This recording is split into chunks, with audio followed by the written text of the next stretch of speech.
This episode of Hak5 is brought to you by Domain.com. Hello and welcome to Hak5. My name is Darren Kitchen. And I'm Shannon Morse. You didn't change your shirt from last week, did you? Nope. Okay. It's dirty and it smells bad. I was about to say, you smell like you haven't showered since last week either. Be quiet.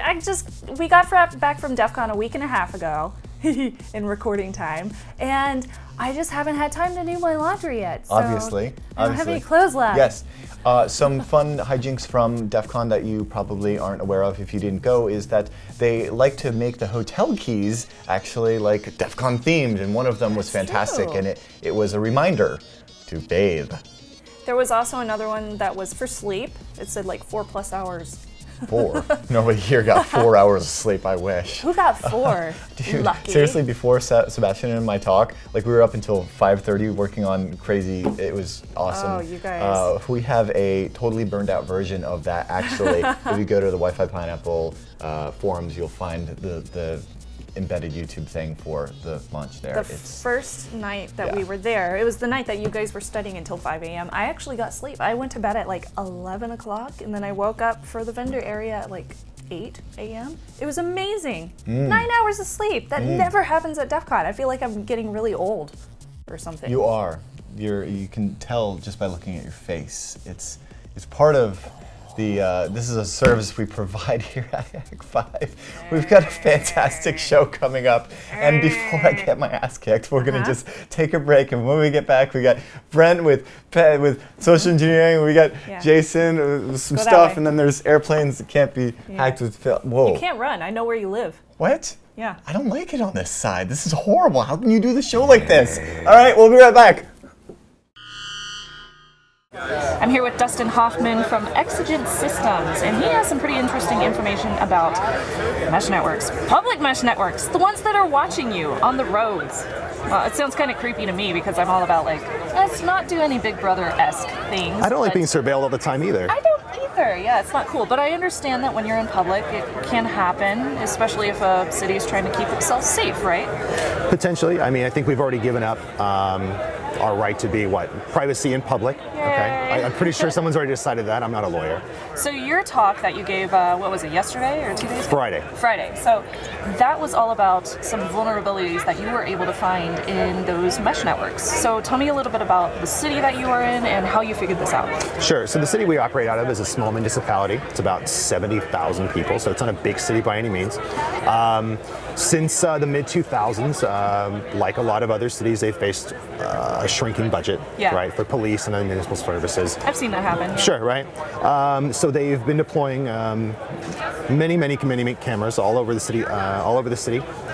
It makes sense because they wouldn't have to have so many people on the road. It could make sense with a shrinking police force. So.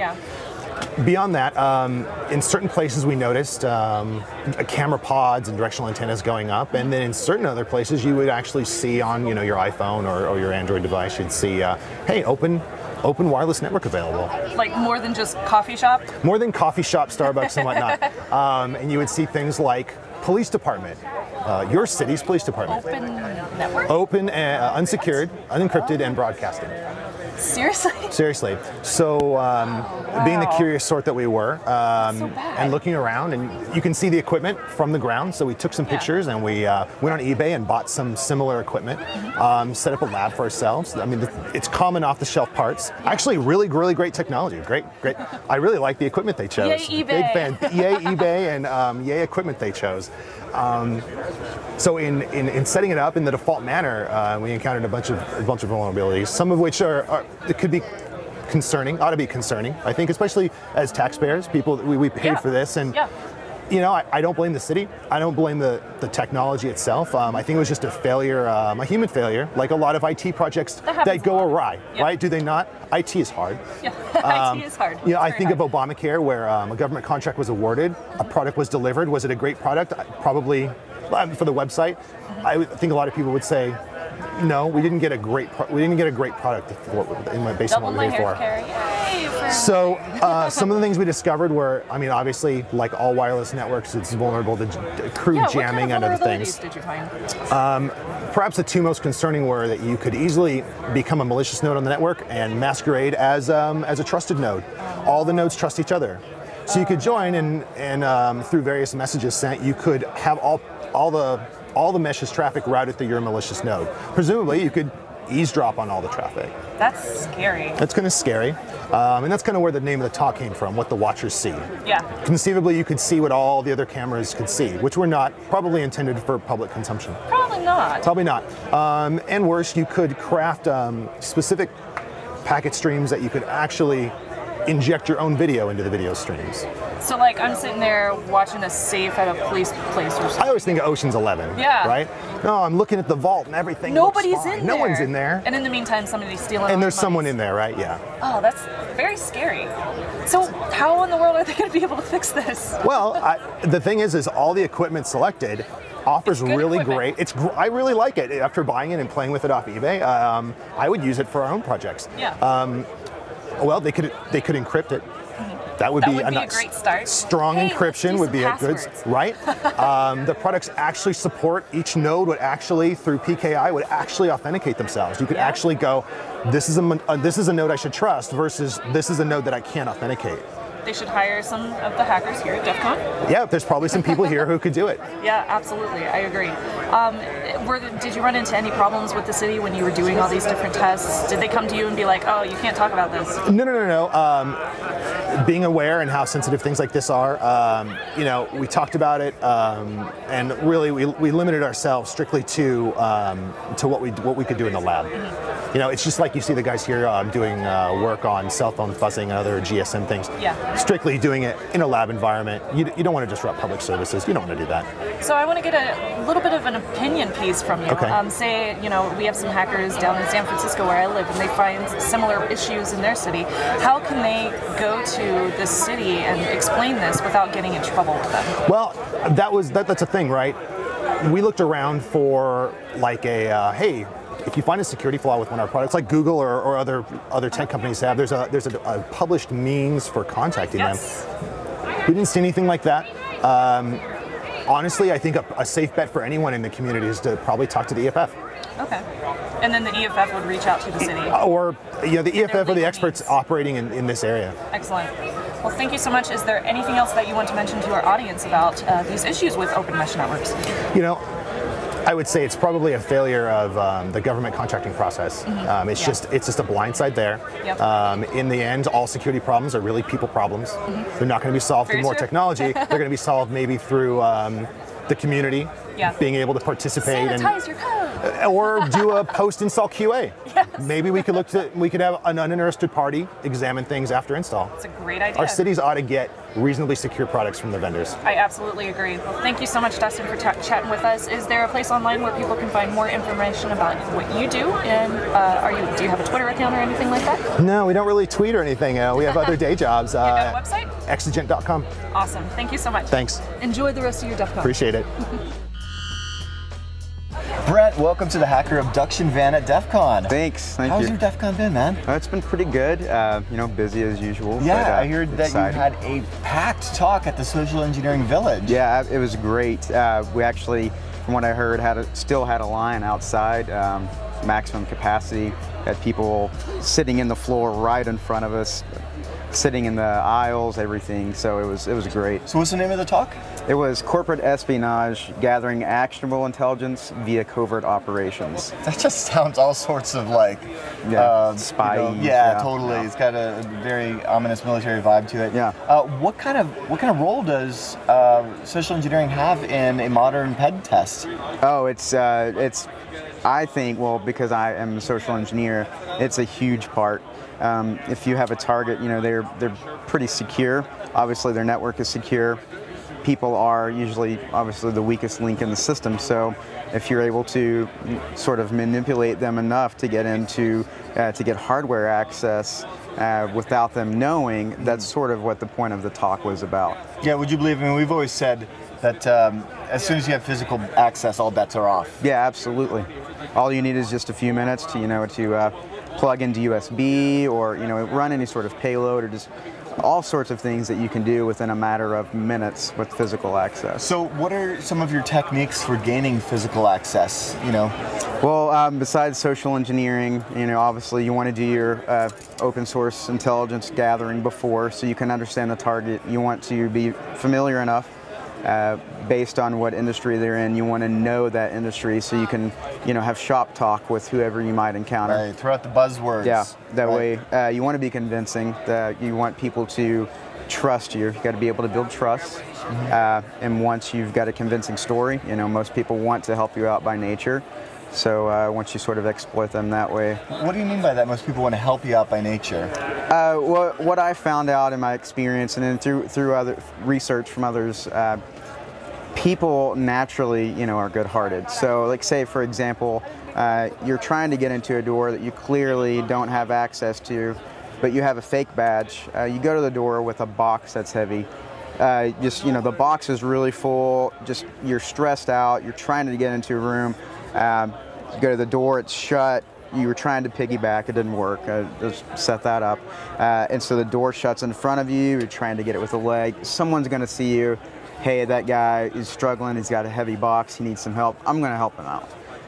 Regardless of the security awareness training that's been given, you have that intuition of, hey, someone's in trouble, I'm going to do something about it. That's interesting, because in that scenario, then that person who may not be an InfoSec person, may not be, you know, on the IT department or have any idea of, you know, kind of the dangers of this, may not want to then become like the police for the company. And there's even cases too where, let's say someone is, you know, they actually do remember their security awareness training, and whatever role you're doing, you do set off an intuition alarm, and they ask, well, who are you? Let me see your badge. And they actually get suspicious. There are several ways to counteract that where you can still maintain your guise for your, you know, your engagement without giving up the operation, if you call it that. And a simple way of doing that is, hey, I'm in a hurry. I don't know who you are, but I have a meeting with so-and-so. I've got to get there right now. You've got to let me in. Just make it very uncomfortable. Right. You just, you know, you bring that comfort level where it's just something someone doesn't want to be around, and they're going to say, now it's their problem. Now it's their problem. Hey, this is weird. I don't know this guy. I'm uncomfortable. I'm going to help him out just so the problem can be over. And that's a pretty common thing. So what are some of the other techniques that you found to be successful? Well, some of the things that we use, you know, we talked about the Wi-Fi Pineapple quite a bit. That's great for a drop device, you know, drop box. Also for gathering information if you're not inside of the target, you know, just being around the target, using that even as an external drop to gather those, you know, Wi-Fi. Sure, the lunch place across the street from the joint. Yeah, exactly. If you're able to get roof access, drop it on the roof. Just there's so many things you can do. And then, as I mentioned earlier, as long as you have just a minute for physical access, you know, run a payload with the rubber ducky. Sure. And so, getting physical access, what has been successful for you? Most of the time, it's just trying to be charming. You know, getting your story straight and being convincing. We've had people actually vouch for us that worked in the company just because we built a rapport with them. Hey, I'm new, I'm supposed to meet so-and-so today. And they say, well, his office is in the other building, but you probably need to get into this room first for the rest of your paperwork. That room happened, this is something that happened, and we actually mentioned this in our talk. The room was part of the server room. They actually had armed guards and everything in the facility, and a coworker was able to get them to vouch, the lady to vouch to the guard, hey, he's new, he probably doesn't have access yet, can you try it? He scans his fake badge. Of course it doesn't work. Here, let me let you in. The armed guard then escorts him into the thing. The guy that was aware of the test going on, his office was in there, so the coworker was actually able to walk up to his desk and lay his business card, essentially saying, you know, hey, we got you. Yeah, we got you. So, and that's all just from the trust, building the rapport, and just knowing so it's people. The target. It's people. It's not absolutely security. It's not the door alarms. It's not the security cameras. No. People. Yeah, you could. You know, a lot of people have ways of bypassing those things, and that's sort of a last resort. but there are so many ways that you don't even have to actually touch the technical side of things because of, you know, people will do it for you basically. So, okay. Yeah. Cool. Dropping O-Days on people. Yeah, exactly. All the time. Well, Brent, where can people follow you on Twitter? Brent W Design is my Twitter handle. Awesome. Good stuff. Yeah. Everybody go and check it out. Yeah. I really appreciate it, Brent. Yeah, and I also want to mention my coworker Tim Roberts, yes, who gave the talk with me. You can find him. It's Zanshin Hacks, and H4X is how you spell hacks. So of course, make sure to follow him. Great guy. I really appreciate what you're doing. Thank you. Good deal. Thanks, Aaron. Cheers. Okay. It doesn't matter if you're a fan of free candy or free mustaches. When you've got a great idea, you need to get your website online very quickly. And you know where you can do that? At domain.com, because they have this awesome domain name registry, domain discovery, system checkout process. It makes it super easy. So your website, boom, up and running before you even thought about it. Like, it's probably up and running right now. You just got to go and pay domain.com for it. And then you go future in time, and then they have already been there to know where, because they're affordable and reliable and easy to use. And as I've told you guys before, they're super fun to tweet at domain.com and ask them about their special time machine of great domain goodness. And it really just makes it a fun place to do business. And the guys over at domain.com, they're huge fans of Hak5, and so they want to hook you up whether it's in the past or now or in the future. So use the coupon code HAK5 at checkout, and that'll get you an extra 15% off. So, domain.com. When you think domain names, think of them.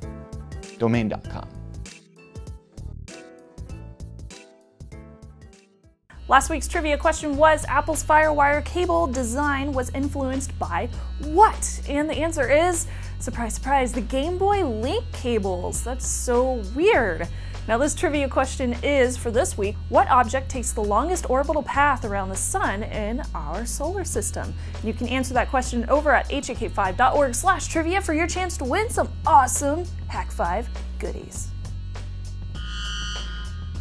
There's a lot of information out there about hackers, but what is right and what is wrong, and how people feel about hackers, well, everyone feels a little bit different, and it kind of depends on who you talk to. So I'm talking to Jayson E Street from Stratagem One Solutions. Jayson, thank you so much for joining me.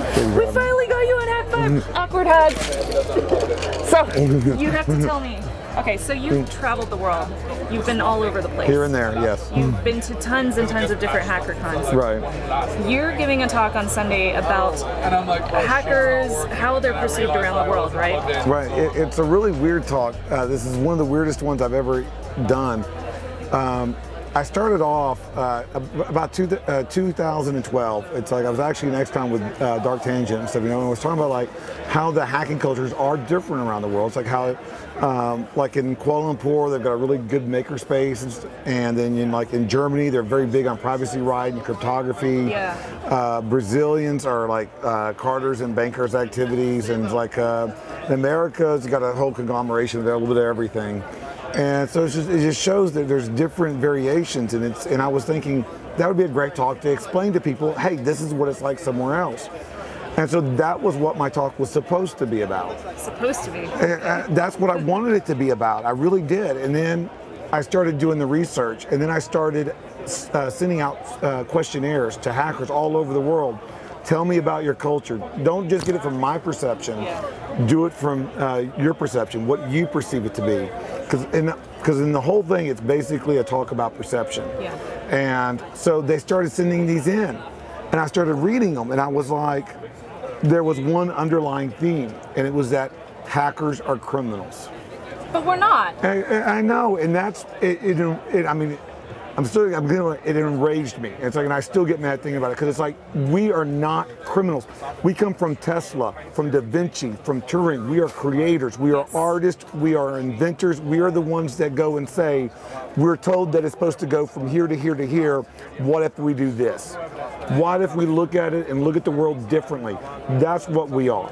And it's like, and to see something that I love and something that I'm a part of just be maligned like that, I was just so upset. And so I started changing the talk. I started doing the research on this and why this is like this.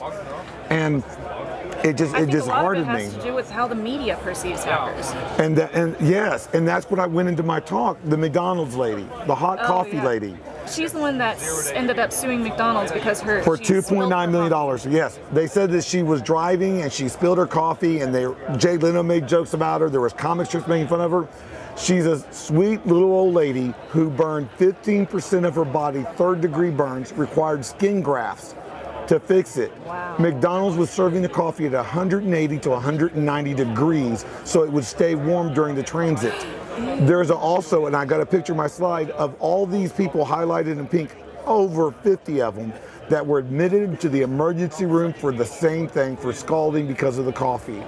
It's Are like, we coffee ladies now? and I tell people, it's like I have seen the McDonald's coffee lady, and she is us. It's like, because I was a hypocrite. I made fun of her.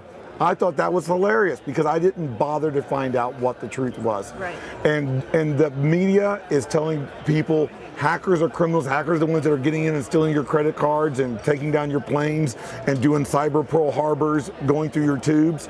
And if we don't stop and change that voice, it's not the populace's fault if that's what they believe. Right. Because that's what they're being told. It's like mind washing. Exactly. It's like yeah, they're told trying a certain way, and that's the way that you're gonna think. It's propaganda, and it's like and we've got people. Dave Kennedy, Evan Fort Booth, Evan Booth, Treefort, Once, Dan Kaminsky, Brian Krebs as a reporter and stuff. You know, it's like your show. It's like we're getting that message out there. It's getting better. And that's the part that I talk about. I talk about what we've done wrong and what's gone wrong in the media. And then I talk about what there's always, I never end on just the negative. So there's always got to be something positive. Well, how can we make it better? How can we make people think that hackers are the good guys? We're trying to help you. We're not trying to scare you. By talking. It's like by going to the InfraGard meetings, the ISA meetings, the local meetings, and not just talking within our community, because that's just the echo chamber. Right. When Heartbleed came out, when there's a thing about OpenSSL, when people were talking about Android hacking, go and contact your local press. Go and tell your local TV station, hey, I'm familiar with this topic. I'm willing to talk to you. That's a great idea. Everybody thinks it's like, well, I can't talk to the press. I'm not Dan Kaminsky. I'm not Dave Kennedy. It doesn't matter. They're looking for factual information. Don't go in there if you don't know what you're talking about and stuff, you know. But go in there if it's something that you're familiar with. If you're able to say, hey, I can talk on that, then do it. Stop just looking and screaming at the TV, angry and stuff. You know, like, they got that wrong. That's so stupid. Change it. Call them up and say, I know what this is. Let me inform you and tell you what it is, and let them know that you're a hacker trying to do it. Is there any other way that people can help out with that kind of information? I think basically just getting together and starting to spread the voice. Josh Corman has got something called I Am the Cavalry, where he's trying to get more people involved in it. You should check it out. Exactly. And I think the way I look at it, so, you know, me and Josh Corman have been like a little antsy because, like, I'm not waiting for the cavalry. It's like, I think everybody should be that roaming knight and stuff, you know, the Don Quixote that tips of the windmills, because I'm going to still be that Don Quixote. I think it can get better. I believe this community. I believe, and I have seen the awesomeness that is our community. Me too. And I am going to keep fighting that, and I'm going to keep showing that, and I'm going to keep taking that out there. Thank you, Jayson. Thank you so much. It's so good to see somebody else out there who is as passionate about this as I am. You know, I love getting in here. And there's so many that are in there. Yeah. That's what you got to do. And being part of a hacker is having that passion. It's like you have to have that passion to keep battling your head saying, this isn't working. Okay, 900 times, this isn't working.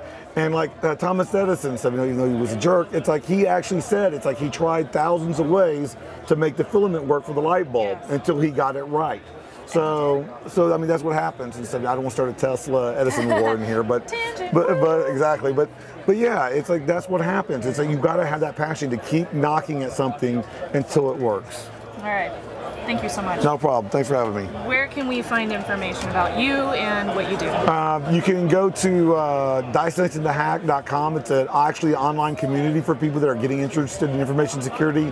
If you don't have a place to write your blog, if you don't have a place to actually get involved, it's like it's a community that doesn't allow flames. It's just for people to provide information and get out there.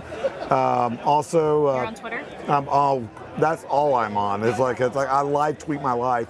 So at JAYSONSDREET on Twitter, and I try to respond to every single person that replies to me and stuff, you know. And it's just get out there, and it's not just about me. So just get out there and be part of the community and stuff. You know, go to these kind of conferences, go to these situations. It's an awesome blast. but I'm a speaker here, right? So it's like I'm supposed to be speaking to the audience.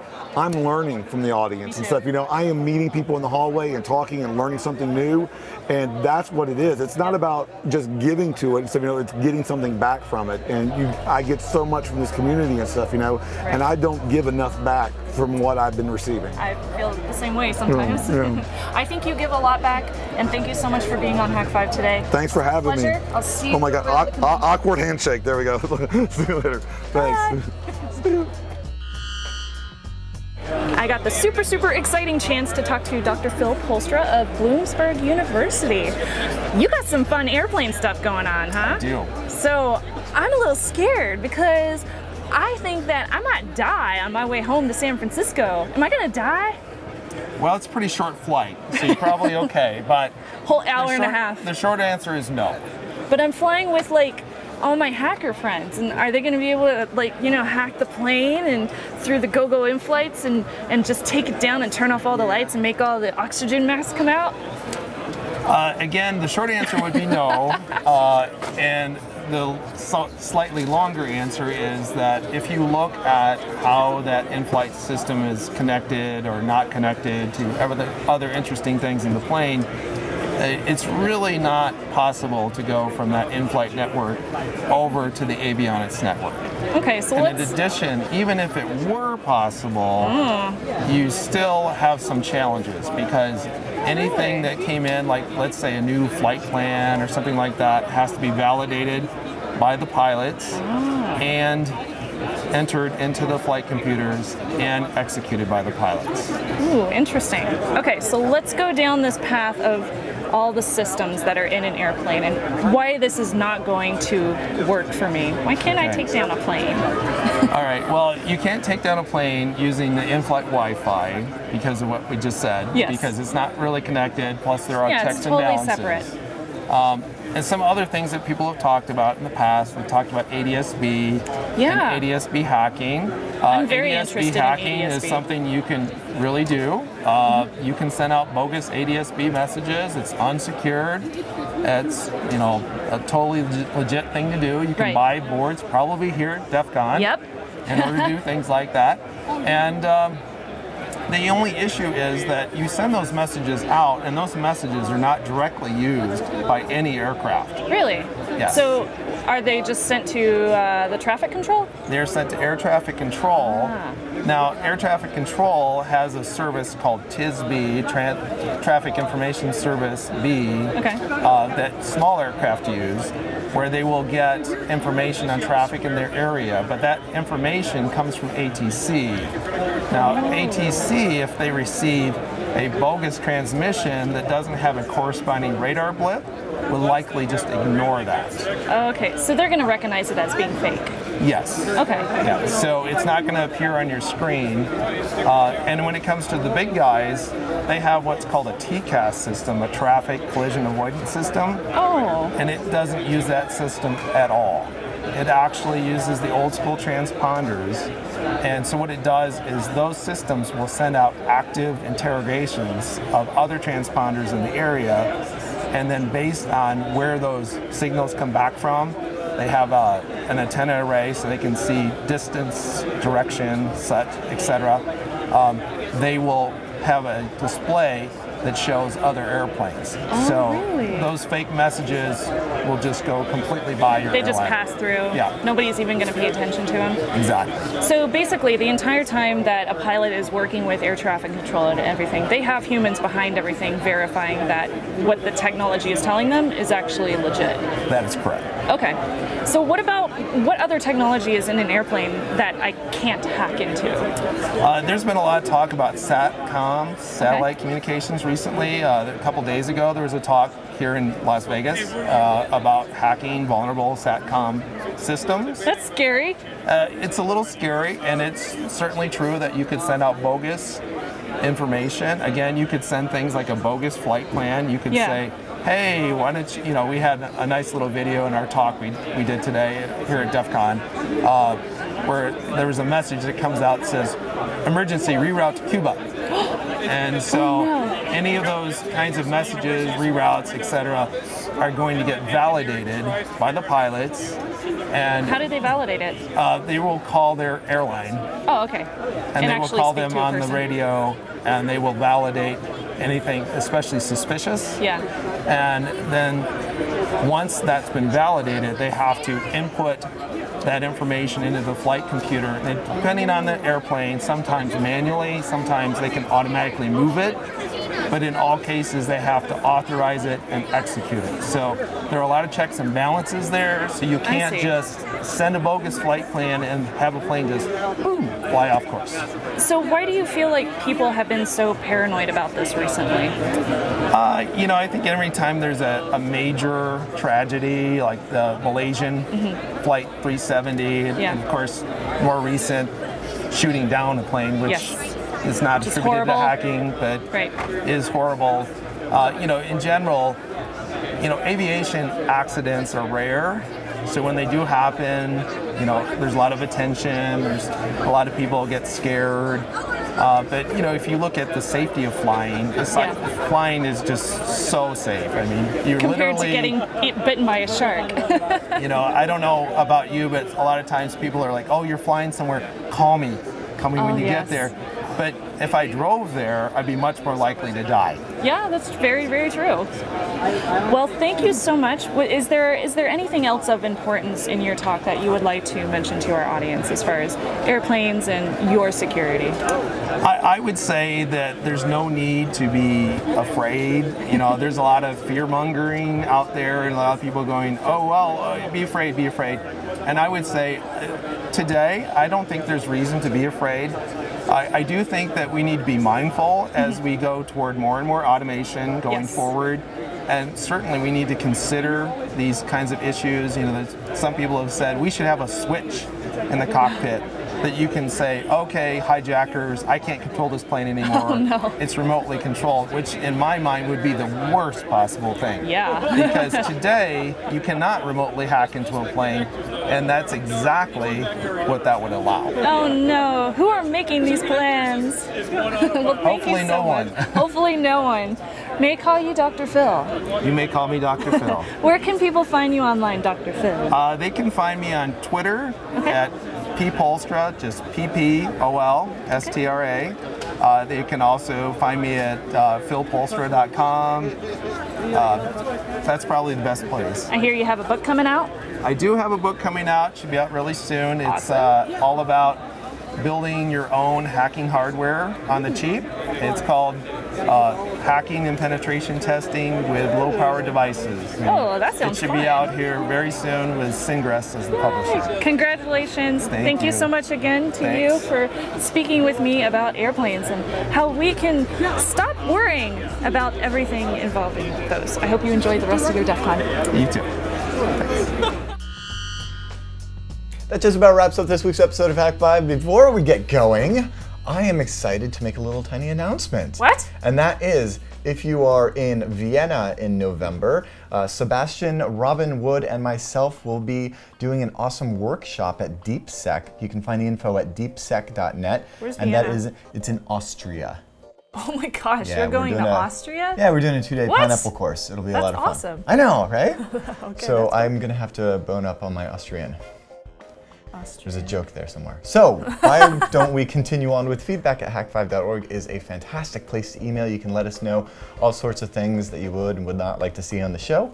And also make sure to check out hakshop.com. That's where you can find all of the things and buy all the things to help support us. Directly, which is fantastic because Yes. you guys are our viewer shareholders that make the show happen with your dollar hairs. Pretty much. Hairs And on the dongs. dolls. As well as hak5.org/follow. It's a fantastic place where you can find the links to follow us on all of the social media places. And you know what, while you're at hak5.org, go ahead and head over to /brunch and you'll get all the details on their upcoming Bay Area, that's the San Francisco Bay Area Hacker Brunch, where I believe next time we're getting together at a missile silo. And it should be really fun. We're gonna blow shit up. So with all of that, I'm Darren Kitchen. I'm Shannon Morse. Just a technologist.